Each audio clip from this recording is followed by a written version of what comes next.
Bonjour et bienvenue en ce mercredi 17 mai 2023 pour la lecture du Nouveau Testament. Aujourd'hui, nous allons faire les jours 264, 265 et 266. On doit lire dans Romains 8, les versets 18 à 39. Donc, on va commencer ici. J'estime que les souffrances du temps présent ne sauraient être comparées à la gloire à venir qui sera révélée pour nous. Aussi, la création attend-elle avec un ardent désir la révélation des fils de Dieu. Car la création a été soumise à la vanité, non de son gré, mais à cause de celui qui l'y a soumise, avec l'espérance qu'elle aussi sera affranchie de la servitude de la corruption pour avoir part à la liberté de la gloire des enfants de Dieu. Or, nous savons, jusqu'à ce jour, la création tout entière soupire et souffre les douleurs de l'enfantement. Et ce n'est pas elle seulement, mais nous aussi, qui avons les prémices de l'Esprit, nous aussi nous soupirons en nous-mêmes, en attendant l'adoption, la rédemption de notre corps. Car c'est en espérance que nous sommes sauvés. Or, l'espérance qu'on voit n'est plus espérance. Ce qu'on voit, peut-on l'espérer encore? Mais si nous espérons ce que nous ne voyons pas, nous l'attendons avec persévérance. De même aussi, l'Esprit nous aide dans notre faiblesse, car nous ne savons pas ce qu'il nous convient de demander dans nos prières. Mais l'Esprit lui-même intercède par des soupirs inexprimables. Et celui qui sonde les cœurs connaît quelle est la pensée de l'Esprit, parce que c'est selon Dieu qu'il intercède en faveur des saints. Nous savons, du reste, que toute chose concourt au bien de ceux qui aiment Dieu, de ceux qui sont appelés selon son dessein. Car ceux qu'il a connus d'avance, il les a aussi prédestinés à être semblables à l'image de son Fils, afin que son Fils fût le premier-né entre plusieurs frères.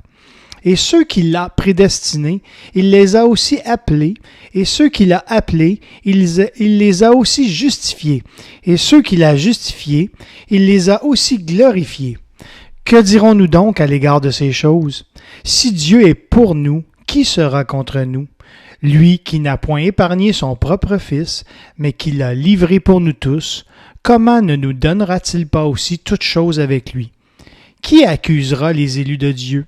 C'est Dieu qui justifie. Qui les condamnera? Christ est mort. Bien plus, il est ressuscité. Il est à la droite de Dieu et il intercède pour nous. Qui nous séparera de l'amour de Christ? Sera-ce la tribulation, ou l'angoisse, ou la persécution, ou la faim, ou la nudité, ou le péril, ou l'épée?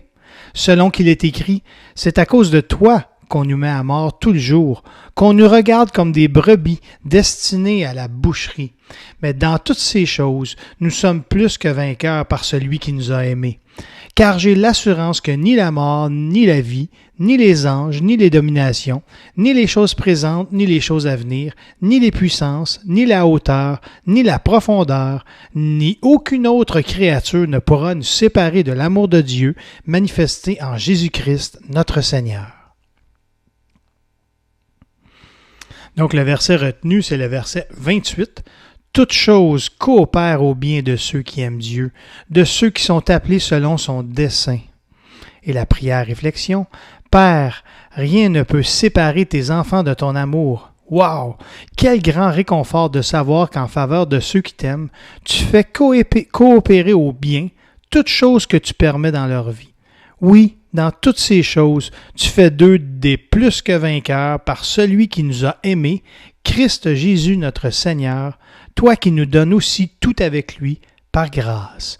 Et on fait un lien avec la prière du vainqueur à la page 158, qu'on a déjà vu, mais je le remonte, donc vous pourrez reconsulter cette page. On continue avec le jour 265. On doit lire Romains 9. Je dis la vérité en Christ, je ne mens point, ma conscience m'en rend témoignage par le Saint-Esprit. J'éprouve une grande tristesse et j'ai dans le cœur un chagrin continuel, car je voudrais moi-même être anathème et séparé de Christ pour mes frères, mes parents selon la chair, qui sont israélites, à qui appartiennent l'adoption et la gloire et les alliances et la loi et le culte et les promesses et les patriarches, et de qui est issu, selon la chair, le Christ, qui est au-dessus de toutes choses, Dieu béni éternellement. Amen. Ce n'est point à dire que la parole de Dieu soit restée sans effet, car tous ceux qui descendent d'Israël ne sont pas d'Israël, et, pour être la postérité d'Abraham, ils ne sont pas tous ses enfants, mais il est dit, en Isaac sera nommé pour toi une postérité, c'est-à-dire que ce ne sont pas les enfants de la chair qui sont enfants de Dieu, mais que ce sont les enfants de la promesse qui sont regardés comme la postérité. Voici, en effet, la parole de la promesse. Je reviendrai à cette même époque et Sarah aura un fils. Et, de plus, il en fut ainsi de Rebecca, qui conçut du seul Isaac notre père, car, quoique les enfants ne fussent pas encore nés et ils n'eussent fait ni bien ni mal, afin que le dessein d'élection de Dieu subsistât, sans dépendre des œuvres et par la seule volonté de celui qui appelle, il fut dit à Rebecca, l'aîné sera assujetti au plus jeune. Selon qu'il est écrit, « J'ai aimé Jacob et j'ai haï Ésaü. » Que dirons-nous donc? Y a-t-il en Dieu de l'injustice? Loin de là, car il dit à Moïse, « Je ferai miséricorde à qui je fais miséricorde, et j'aurai compassion de qui j'ai compassion. » Ainsi donc, cela ne dépend ni de celui qui veut, ni de celui qui court, mais de Dieu qui fait miséricorde. Car l'Écriture dit à Pharaon, « Je t'ai suscité à dessein pour montrer en toi ma puissance, et afin que mon nom soit publié par toute la terre. » Ainsi, il fait miséricorde à qui il veut, et il endurcit qui il veut. Tu me diras, pourquoi blâme-t-il encore? Car qui est-ce qui résiste à sa volonté? Ô homme, toi plutôt, qui es-tu pour contester avec Dieu? Le vase d'argile dira-t-il à celui qui l'a formé, « Pourquoi m'as-tu fait ainsi? » Le potier n'est-il pas maître de l'argile pour faire avec la même masse un vase d'honneur et un vase d'un usage vil? Et que dire, si Dieu, voulant montrer sa colère et faire connaître sa puissance, a supporté avec une grande patience des vases de colère formés pour la perdition, et s'il a voulu faire connaître la richesse de sa gloire envers des vases de miséricorde qu'il a d'avance préparés pour la gloire, ainsi nous a-t-il appelés, non seulement d'entre les Juifs, mais encore d'entre les païens, selon qu'il le dit dans Osée, « J'appellerai mon peuple celui qui n'était pas mon peuple, et bien-aimé celle qui n'était pas la bien-aimée, et là où on leur disait, « Vous n'êtes pas mon peuple », ils seront appelés fils du Dieu vivant. » Ésaïe, de son côté, s'écrie au sujet d'Israël, « Quand le nombre des fils d'Israël serait comme le sable de la mer, un reste seulement sera sauvé.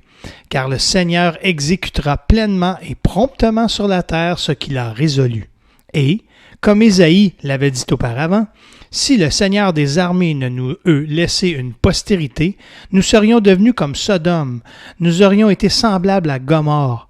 Que dirons-nous donc? Les païens qui ne cherchaient pas la justice ont obtenu la justice qui vient de la foi, tandis qu'Israël, qui cherchait une loi de justice, n'est pas parvenu à cette loi. Pourquoi? Parce qu'Israël l'a cherché, non par la foi, mais comme provenant des œuvres. Ils se sont heurtés contre la pierre d'achoppement, selon qu'il est écrit, « Voici, je mets en Sion une pierre d'achoppement et un rocher de scandale, et celui qui croit en lui ne sera point confus. » Le verset retenu, c'est le verset 23. « Et s'il a voulu faire connaître la richesse de sa gloire à des vases de miséricorde qu'il a d'avance préparés pour la gloire. » Et la prière réflexion. « Père, tes pensées sont trop au-dessus des nôtres pour que nous puissions pleinement les comprendre. Vase d'argile que je suis, je te dis merci d'avoir fait de moi un vase de ta miséricorde. » On continue, on doit lire le jour 266 dans Romains 10. « Frères, le vœu de mon cœur et ma prière à Dieu pour eux, c'est qu'ils soient sauvés. Je leur rends le témoignage qu'ils ont du zèle pour Dieu, mais sans intelligence. Ne connaissant pas la justice de Dieu et cherchant à établir leur propre justice, ils ne se sont pas soumis à la justice de Dieu, car Christ est la fin de la loi, pour la justification de tous ceux qui croient. En effet, Moïse définit ainsi la justice qui vient de la loi.